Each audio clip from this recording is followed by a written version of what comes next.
Je voudrais commencer par remercier les États membres du Conseil exécutif qui m'ont accordé leur confiance dans ce processus électoral.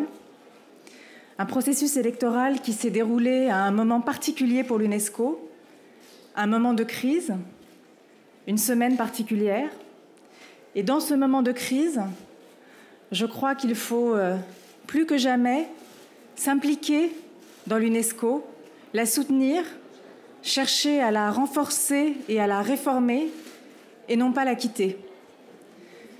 Les enjeux que porte l'UNESCO sont des enjeux qui sont centraux si la communauté des nations veut atteindre l'agenda 2030 et prévenir les conflits.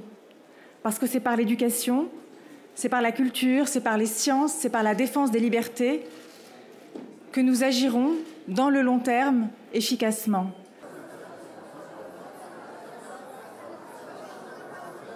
L'UNESCO est une institution unique et l'ambition qui a conduit à sa création au lendemain de la Seconde Guerre mondiale, au lendemain des moments les plus tragiques de notre histoire, cette ambition, elle reste d'une modernité parfaite.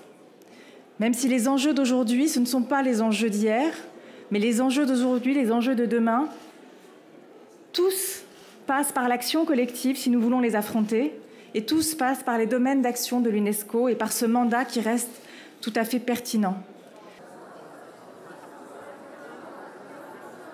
Et si je suis confirmée et amenée à diriger cette institution, la première chose que je ferai sera de m'attacher à restaurer sa crédibilité, la confiance des États membres, son efficacité, afin qu'elle puisse agir parce qu'elle est la seule à pouvoir le faire de façon durable sur les enjeux qui sont ceux de notre monde.